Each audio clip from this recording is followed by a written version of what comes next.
you also collect intelligence to put out those threat reports and all that stuff, right? Yeah, so just a clarification actually on that. When it comes to events that occur in the United States, we have a very different set of rules. It requires a lot of legal input. The incident response is usually contained in a private channel, and it's not shared widely typically because that information has to be minimized. Also, in many instances, Dragos doesn't like to be the company that outs the other company. So I would say we won't tell somebody, we won't go into a public forum and say, hey, XYZ OEM has these vulnerabilities that can be exploited. Because again, we're trying to safeguard civilization. We're not trying to destroy it by sharing the information. That gets a little weird sometimes because intel's best shared, right? It's pretty useless if it stays in the brains of the people who discover it. But so in the United States, the incident response is very different from the incident response overseas. And we have overseas elements now that actually deal with the incident responses in their geographic areas. So, and that's an important, I think, it goes back to some of the stuff we were talking about before with policies and laws that protect people. That's kind of how Dragos operates. We don't want to, we have one rule, and it's, I'll paraphrase it. It's don't be a jerk, but that's not what we say. Responsible disclosure. Yeah. So basically, yeah, we don't really want to out these people who are doing this now. We'll discuss it in a public forum if it's been discussed elsewhere already. So this is an important maybe distinction from the way our company sort of does business. Because we are worried about the unminimized data. We are worried about that data, sort of being used for the wrong purposes. And again, Dragos collects data in a very different way from, I think, probably, I can't speak to Recorded Future, but I do know more about FireEye. It collects data in a very different way from FireEye. So, and this is not a dig on anybody. We just collect the data differently, and it's used differently, and it's channeled differently for privacy, actually. So, as strange as that may seem. So Shlomi, so Israel is one of the most cyber security aware country, I think. So, I guess, you have a lot of agencies that look into all this threat information, but they are probably going to not make it very public, right? Yeah, so this stuff I don't know really, because I'm not belonging to these agencies. I can tell you I was the chair of the board of the Inter-University Computation Center, which was the first ISP in Israel. And I decided to monitor the academic network because in some sense, universities are so open to attacks. They are not, freedom and all this really academic attitude, less, like a big company or army, are less secure in some sense. And I wanted to have some centralized way to monitor and help the universities to figure out zero-day attack and so on. And also, I gave some access to startups that can put the equipment and guarantee that they don't take any information outside of our location. So sometimes we have to do monitoring.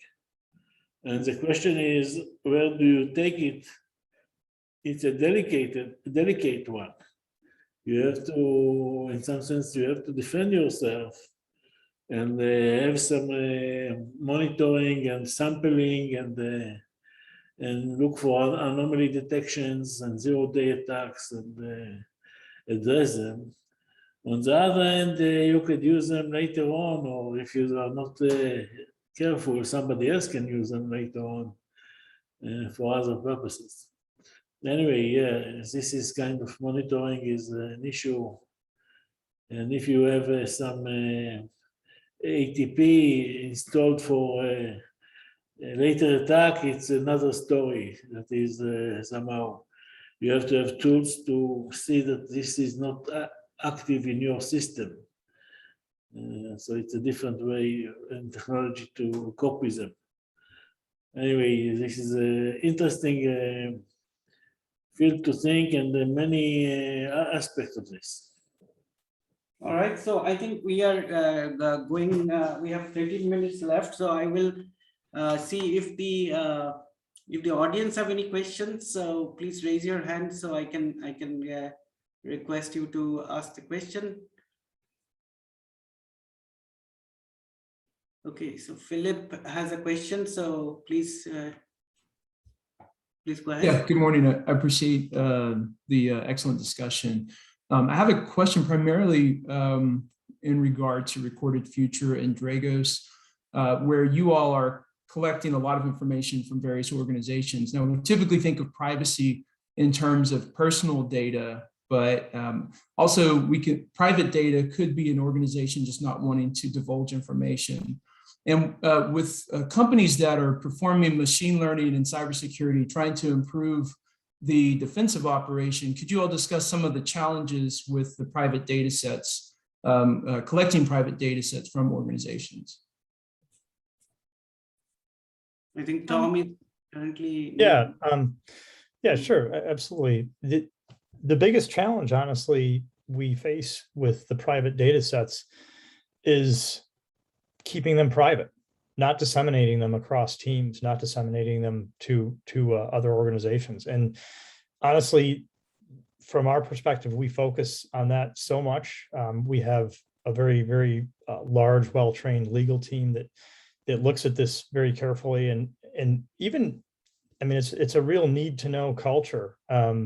Sometimes there could be an incident occurring, and then we're collecting data actively. We're actually collecting data in real time, which is exactly what Cherry was saying, that really passively there might be data being collected, but we don't use, some big data technique or machine learning technique to aggregate the data and to make sort of decisions about it, because again, we do really care, and we are very concerned as a company about data privacy and the privacy of the individuals affected by the breach. That's kind of first and foremost. Mm-hmm.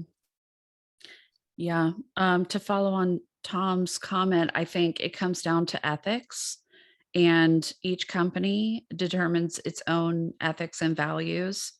For me, I have worked for companies in the past that I disagreed with some of their practices and the way that they were handling information. Like, even though that information was open source and was collected from an open source on the internet, does not necessarily mean that it should just be handled flippantly. Like, we have to determine and sort out what type of data is this, and what how it should be classified. Like, not talking about like top secret, but confidential. Is it PII? Is it PHI? And then we have to handle it a certain way based on how it's classified. And that means limitations on who gets to see it. That means if it goes into our platform for clients to see, it needs to be sanitized. So for me personally, I found out very quickly that not all companies handle this information the same way.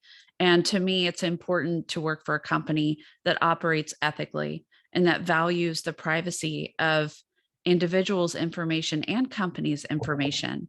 For example, many cybersecurity companies collect information from the dark web and from criminal underground sources, hacker forums and marketplaces that are selling, let's say, personal information or credit card data. We will oftentimes purchase that information off of those criminal markets on behalf of the client that owns the data. And there's a lot of ethics around this. And it's very important to me that we are only purchasing what belongs to that company. Let's say email addresses of employees of that company with the credentials, so that they can then identify which employees are vulnerable and reset their passwords automatically. Or for example, let's say a bank, we only purchase the credit cards that belong to that bank, which we identify through the BIN, bank identification number, and we only hand that over to the trusted legal source at that company. Nobody else in our company gets access to that information. Nobody at their company gets access to that information except for one trusted legal source, let's say. So it's very important that cybersecurity companies keep ethics in mind as they start digging into even open source information. And for me, that was an important part of the interview process coming to Recorded Future, is I was able to ask questions all the way up to the top of the chain with the CEO of, how do we handle this data? Who do we hand it off to? How do we sanitize it? And what are your expectations of me for handling this type of, very sensitive information? That's a really good question. And I'm really glad you brought that up. Thank you. Any other questions? Okay, so I think that there is no other question. Oh, there is one comment here in the chat box, which says involving different actors is challenging. That is the government, industry, etc. So I guess, yeah, we should all agree that it is challenging, but the question is, we have to do it. Any comments on that?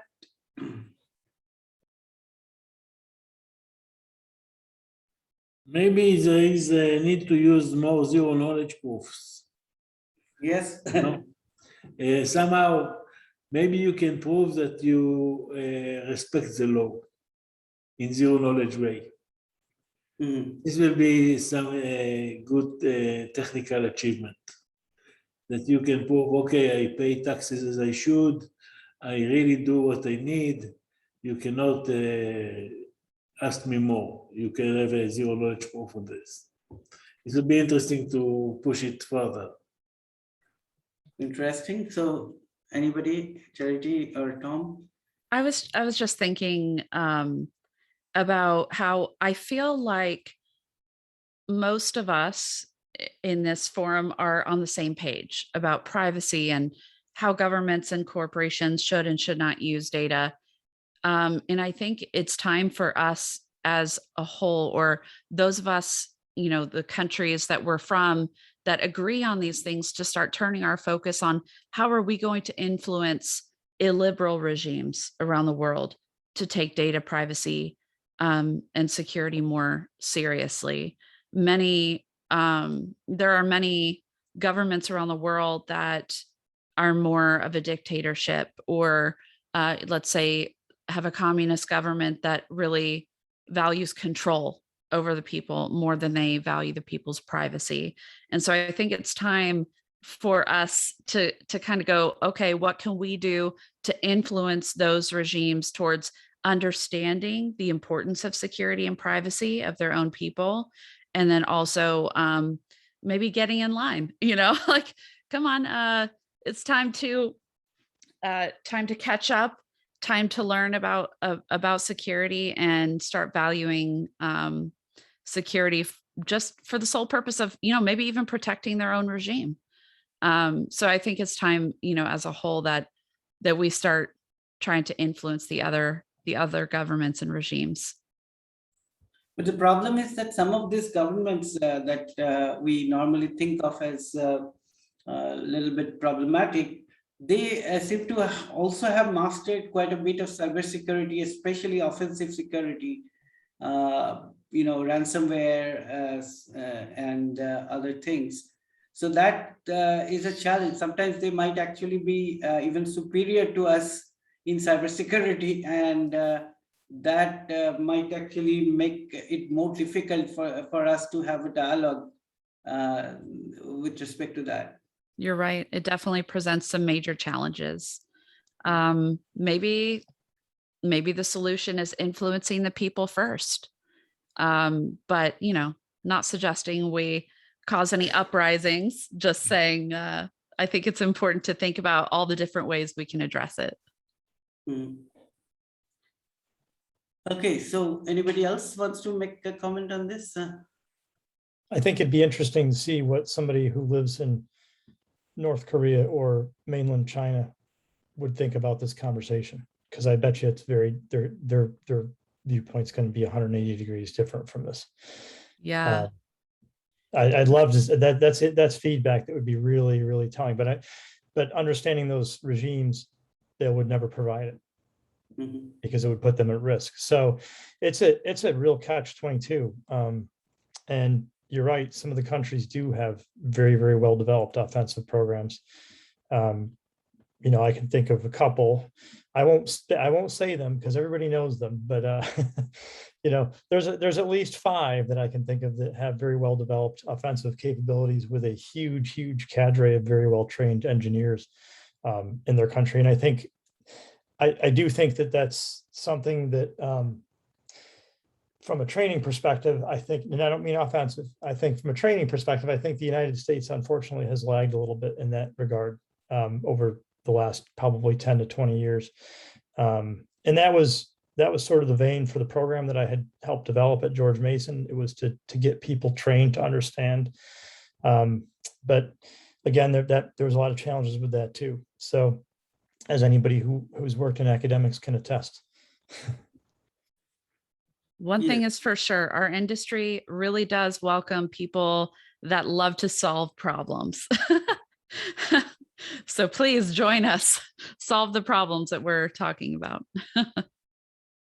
All right, so I think we are running out of time. So first of all, I think my conclusion from this discussion would be that security and privacy is a complicated subject, and it requires much more interdisciplinary thinking and contextual information, geopolitical information, values, ethics, as well as the question of rules and regulations which upholds the ethos and values of that community. So I think that so I hope that the audience gets some kind of a sense of what we are trying to talk about, which as computer scientists, we don't talk enough about such issues. And with that, I think we should conclude. I must thank Charity, Shlomi, and Tom for making the time despite their busy schedule, and also being here for such a long time and giving us very good insights about how it works and what are the issues. So with that, I hope that we'll get together again on some other panel. And it was very interesting and I thoroughly enjoyed it. And I hope that the program chair will make this public in the YouTube and so on, so we can get more feedback on our points and discussions. So thank you. Thank you very much. Sandeep. It was an honor. Thank you so much. Thank you. So Sanjay, back to you. Yeah. Thank you very much. Thanks, Sandeep. Thanks, Shlomi. Thanks, Tom, and thanks, Charity, for the panel. It was a stupendous discussion, very informative, and hope to catch up with all of you at some other time in some other place. Thank you very much. Yeah. Okay. See you, everybody. Bye. Please do make it available as soon as possible. Yes. Of course. And I'll send emails with the links. Thank you. Thanks again. See you. Bye. It was an honor.